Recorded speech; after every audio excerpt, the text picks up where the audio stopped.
All right, Alexander, let's do a video on what is going on in Kosovo Metohija.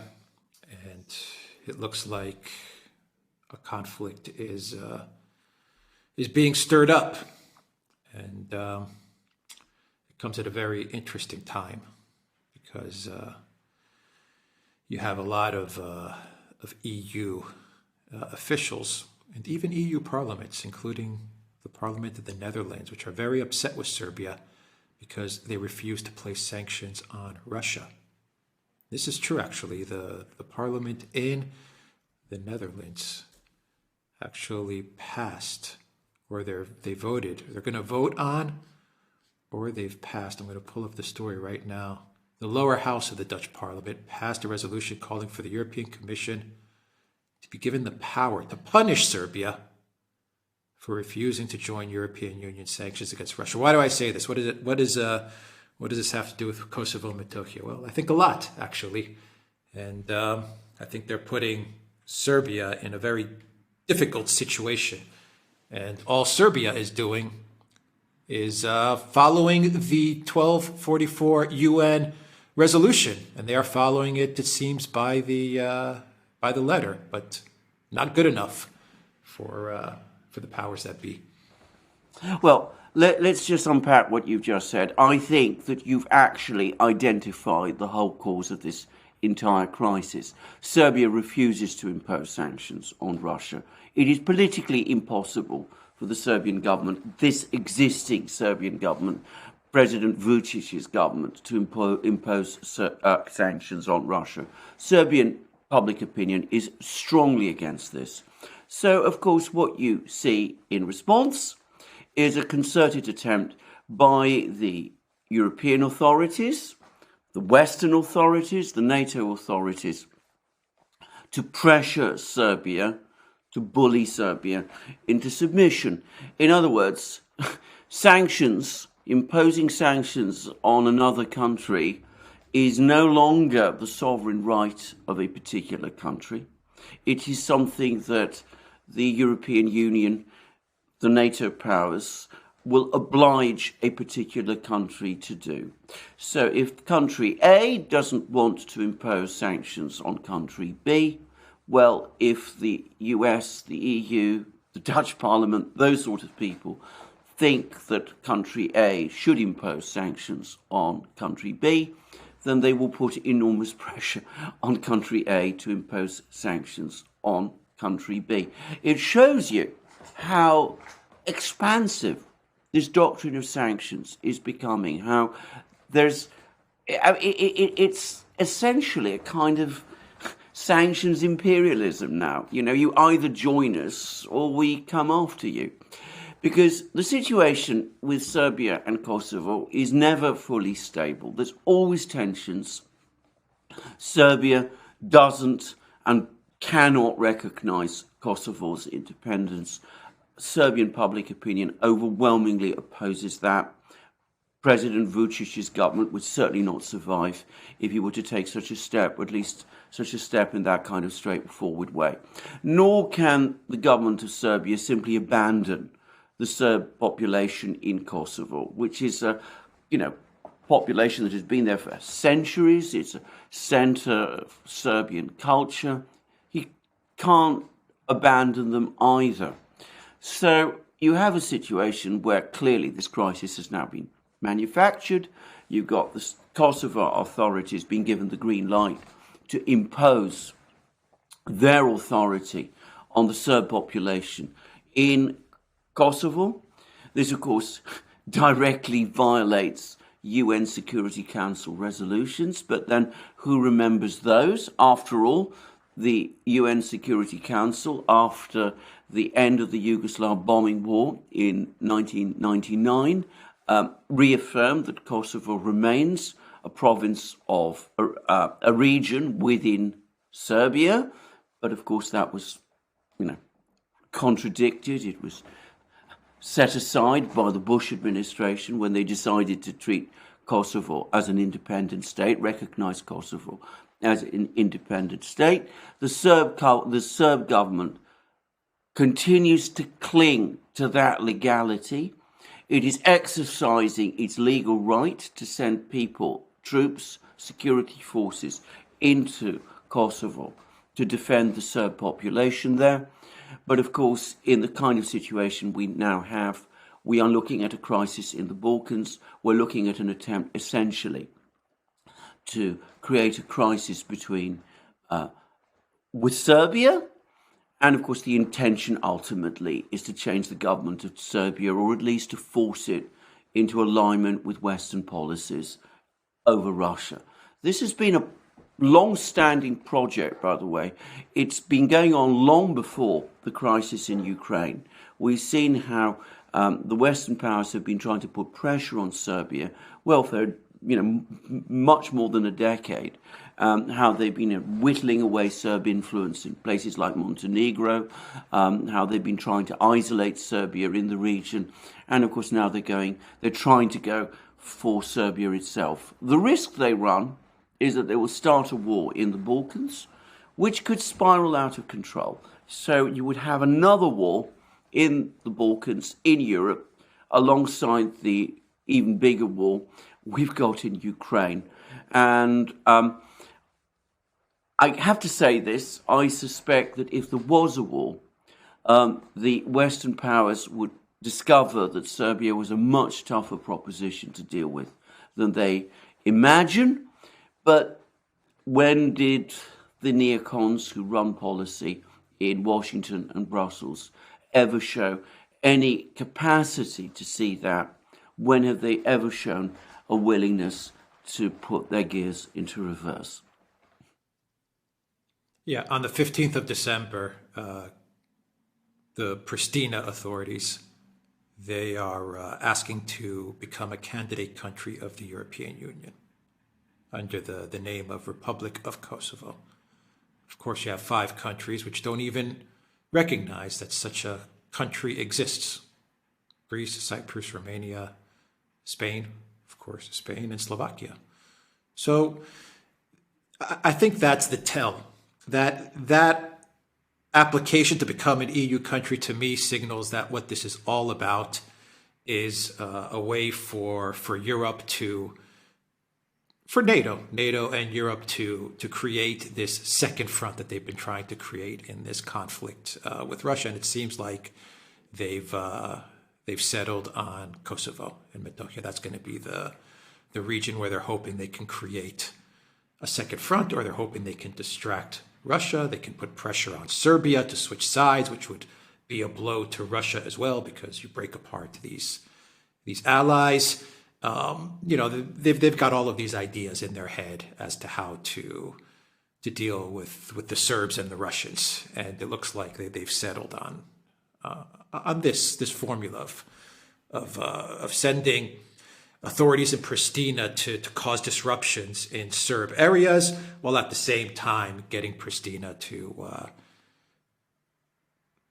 put forth a candidacy to enter the European Union, which is, I mean, the premise is ridiculous to begin with, that this region is going to become an EU member. I mean, it's crazy enough, Ukraine and Moldova, but this is now bordering on just laughable. But it does show, all of this stuff that we're talking about signals just how crazy they've become, the NATO EU people. Absolutely, this is entirely correct, because of course the authorities in Pristina and Kosovo would not be making this kind of application if they had not been encouraged to do it by people in Brussels. I mean, that goes without saying. And of course the authorities in Brussels who are doing that, and doing so undoubtedly with backing from some of the major Western capitals, Washington, London, Berlin, probably, Paris, they wouldn't be, they're taking this step of encouraging Kosovo to apply for EU membership, despite the fact that, as you rightly say, 5 EU states do not recognize Kosovo's independence. So as of this moment in time, they would be bound to oppose this. Now, again, what's going to happen, if this thing takes its course, is that there will be enormous pressure on those countries, Greece, Romania, Spain, the others, and trying to get them to change their positions, to try to recognize Kosovo. But realistically, that can only happen if there's a conflict. There's an actual conflict and Serbia loses. And I wonder whether that isn't really the agenda. Start a war, a new war in the Balkans. Vucic, in a speech that he gave yesterday, addressed to the Serb people, it seemed to me that he feels very much that a war is now coming.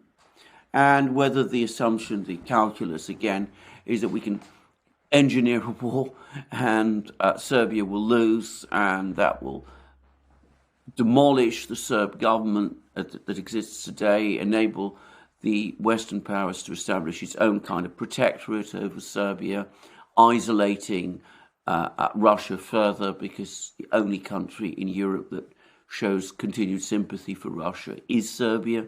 So you demolish Serbia, then of course you establish your control over the Balkans, and you've isolated Russia. And it seems to me that's probably what some people are thinking. Again, as I said, I think that may underestimate the degree of resistance that they will get in Serbia, and the fact that war would not be straightforward in this part of the world at all. And I have to also say that even if it was successful, I think it would be sowing so many problems in the future that it would be a success that would one day come back to bite its creators. But of course, they will have moved on by then. They never think in that kind of long-term perspective. They see everything not as an exercise in genuine peace building. They see it all as a geopolitical chess game. And they see Serbia as a piece in that chess game, that chessboard that they want to capture. So I think that's probably a lot of what is going on here. And as I said, it's also a way of disciplining those NATO states, those EU states like Greece, Romania, Spain, all the others that won't recognise Kosovo. It's bringing them back under control, putting the heel down on them too, exerting the authority of Brussels and ultimately of Washington over them as well. In other words, enforcing bloc discipline. But, regardless of whatever the strategies are, the effect is the same. We're looking at another attempt to create a war situation. In other words, once again, the seeds of war are being planted in Europe. And we could very well be within hours in a conflict situation in Europe, and Western policy has again encouraged it. And can I say something which tells me how dangerous the situation is becoming? I was reading the British media this morning. I was reading all the big broadsheet newspapers, as we call them, the Times, the Independent, the Daily Telegraph, the Financial Times, the Guardian. I looked at the BBC. They're not talking about this story in the Balkans at all. The only story about Serbia that I could find was one in the Financial Times, which was all about the fact that a cryptocurrency fraudster had escaped from South Korea and was now hiding in Serbia. So it's as if there's been a sort of decision to just not cover this deteriorating crisis in the Balkans, that some sort of word has gone out that, don't talk about it now. And that, I have to say, I think is a very ominous sign indeed. Because, of course, if there's this wall of silence, this curtain of silence being pulled down, then that suggests to me that something very, very bad is coming.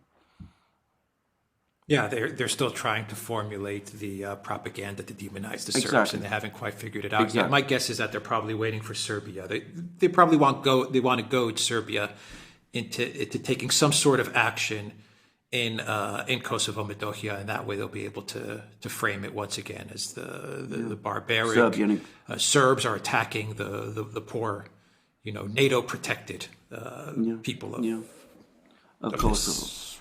Absolutely. I mean, I get, yeah, that's why they're being silent. absolutely. I'm going to just add one thing, which is specifically about Britain. This is actually going to be a rather hard sell, because there's an awful lot of people from Kosovo who came from Kosovo in Britain. And, I'm not trying to talk about everyone. The great majority of them are good, law-abiding people. Some of them are not. And you do come across quite often in the British media now references to people from there, from Kosovo specifically, who become involved in various activities in Britain, which frankly are not going to make them at all popular with the British public. I'm choosing my words very, very carefully indeed, but it is a common trope in much of the British media and has been for some time now. So the idea of, Kosovo as a victim, of people in Kosovo as victims, of wanting to have more of them come to Britain, as might happen if Kosovo were to join the European Union, even though Britain is now outside the European Union, that wouldn't be popular with a lot of people in Britain. And I suspect the same is true in Europe altogether. And that may explain, as I said, why they're trying to formulate the media response for the crisis when it comes. Yeah. What, if any, response does Russia have, if any? I mean, it's not obliged to respond. But no, it's not obliged to respond in a way as well. I mean, no. Yeah, it's not legally obliged to respond. Yeah, that's what I'm saying. It's not legally obliged. I mean, there's not a formal treaty between the two countries, but there is a lot of a tremendous amount of I know. I don't think it can. In Russia. I know. I don't think it can stand idle either. I mean, the first thing the Russians will do, undoubtedly, is they'll do what they can in diplomatic terms. They'll take it to the Security Council. That may not sound very impressive, but it is a way of trying to mobilize international opinion. Remember, all the big powers outside the West, China, India, Brazil, all the rest, are basically on Serbia's side. China and India especially so. So, this is probably actually going to strengthen, harden those relationships, and that's something the Russians would welcome for itself. But I think also it might enable them to start putting more pressure on the West. I suspect that they can also provide Serbia with a certain amount of military assistance, not in the terms of weapons supplies, because how would Russian weapons get to Serbia? How would they be able to do that in any significant quantities? Serbia is landlocked and it's essentially encircled, but I'm sure that they can provide Serbia with intelligence. They can provide the Serbians with information about where the NATO forces are. Serbia is fairly well armed. I mean, it's not obviously NATO, but it's got a strong army. It's a strong, disciplined people. You've been to Serbia recently. You came back, and I remember you telling me what a confident and vigorous sense of nationhood the Serb people have. I think they could give a good account of themselves in a war. And I think not only that, but as I said, with some degree of Russian assistance, intelligence, diplomacy, that kind of thing, it could easily go wrong for the West too. I can imagine that it might do. Well, let's not forget that the West a lot of the countries are already demilitarized or approaching the point of being demilitarized. So essentially, you would be looking at the United States, picking up all of the load there as far as going at it with Serbia. I mean, Europe. I can't think of one EU country that's in any position to do anything on a military level to Serbia. Maybe I'm missing something. Maybe France. Germany. Maybe no. I mean, there is no, not even France. I mean, the French are now complaining. The French military are complaining that all their best weapons have been sent to Ukraine. The German military is saying that if there was a war, they wouldn't be able to defend Berlin. The most they could do would be to defend a small town like Augsburg, and that in fact the German military is now basically, tamped out. And don't forget something else. If there's a war against Serbia, I mean, there is going to be a very strong reaction amongst other people in Europe, in Greece, in Bulgaria, in Romania, probably in Macedonia as well. The Orthodox Serbs, the Orthodox Slavs there. I mean, it's not as if at a popular level Serbia is without friends. I mean, I can easily see, as I said, how this thing could, get out of hand. And in some of these countries where there's been misgivings about the support those countries have given to Ukraine over the war with Russia, I can just imagine that if there was a war against Serbia, the cup of tolerance of acceptance might overflow.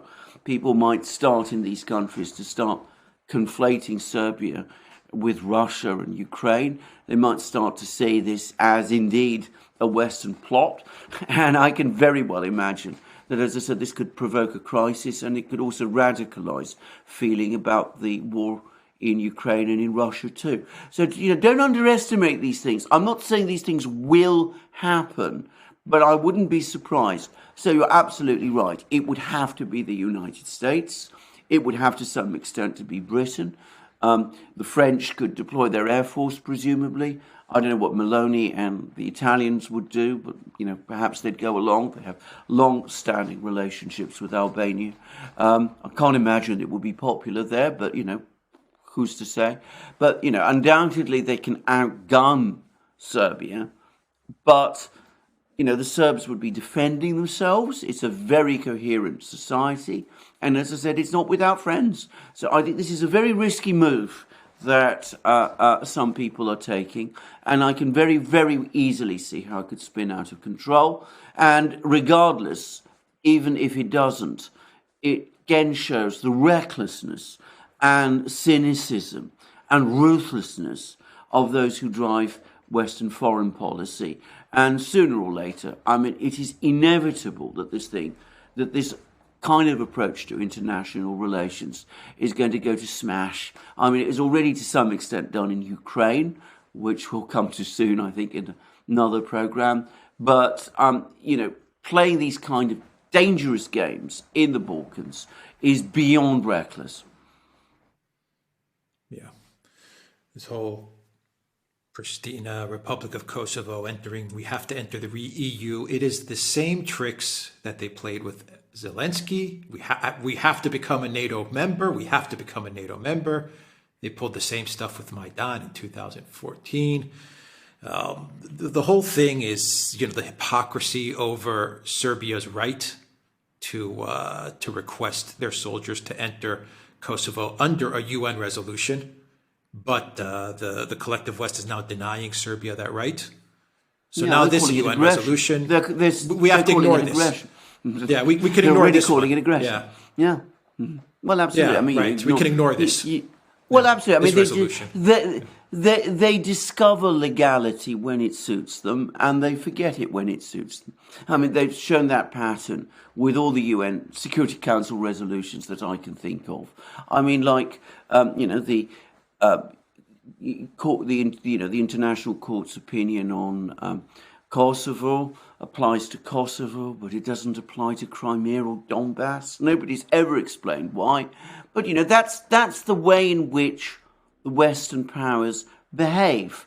And, if you read commentaries, non-Western commentaries, increasingly now, in all sorts of places, not just China, but, India, the Middle East, wherever, people are just getting fed up with this. And, as I said, they now engineer a crisis in the Balkans. As I said, I think it's going to solidify hostility to the West internationally even more. I mean, China, as I said, strongly supports Serbia. Russia obviously does. India does too. I mean, the Indians have a long history of good relations with Serbia, and before that with Yugoslavia. And of course they don't like secessionist movements any more than anyone else does. And they certainly don't like the way in which the Western powers talk about secession. And of course they have concerns in places close to home, or part of their home, as they would say, in Kashmir and the rest, which gives them particular reasons to feel angry at the way in which the West behaves. Yeah, I think that the EU is NATO and the EU. They believe that they're playing some sort of 5D chess with Russia Yeah. via Serbia. They've been trying to knock out Serbia, like you said, for a while now, and they feel that this may be their time. This can also knock Russia off balance. No doubt, they're starting to understand that they're heading for a colossal loss in Ukraine. If they haven't already understood it, I'm sure they understand that they're heading for a colossal loss in Ukraine. And they think that this is our master chess move right here. This is the card that we're going to play that's going to give us the win. But we say all of this. No doubt the Kremlin, they're on top of this 100%. Putin is on top of this 100%. And it wouldn't surprise me one bit if Russia has a say in what goes on in Serbia. It really wouldn't surprise me if Russia calls NATO and the EU's bluff. That I think would be an interesting move if Russia is like, you touch Serbia, well, it's not going to go unanswered. I'm not saying that's what's going to happen.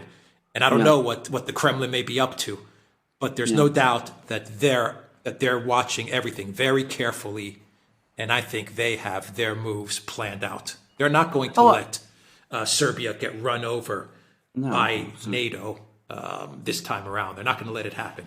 That's my opinion. My opinion as well. As I said, I don't know what the Russians are planning to do.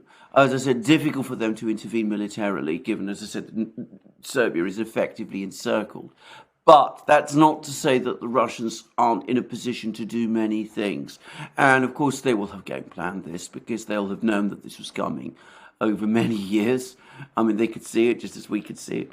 And you can be absolutely sure that the telephone lines between Belgrade and Moscow, the secure telephone lines, I should make clear, are probably buzzing at the moment, and that the embassy, the embassy, the Russian embassy in Belgrade and the Serb embassy in Moscow, they're probably hives of activity at the moment. The last time, there was a major, the great crisis, we discussed it all in our history programs.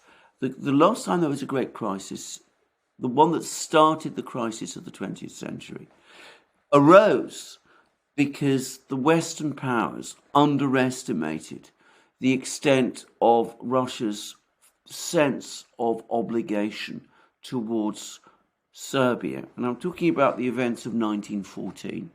And if you remember, I was from that history program that we did about a year ago now.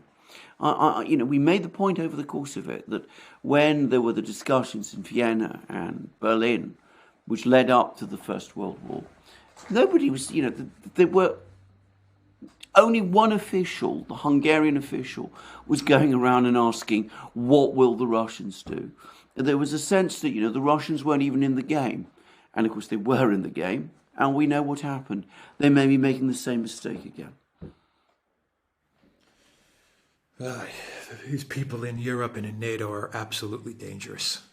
Well, they're incredibly dangerous. They're also 1914, it's like history. Just it's all, yeah. Well, absolutely. Well, I mean, this is what's so alarming about the situation, because one senses that. Well, I know history isn't very much taught anymore. I mean, I don't know whether this is true in most of Europe, but certainly it is in Britain. Teaching of history in schools has withered. So I think people are not very well informed about history any longer. And I don't think they understand that history doesn't always repeat itself, but it often rhymes. And of course, in this case, it is going to rhyme. Yeah. All right. We'll monitor the situation closely. TheDuran.locals.com, and go to the Duran shop, 10% off. Use the code GOODDAY. And we are also on Rockfin as well. Take care.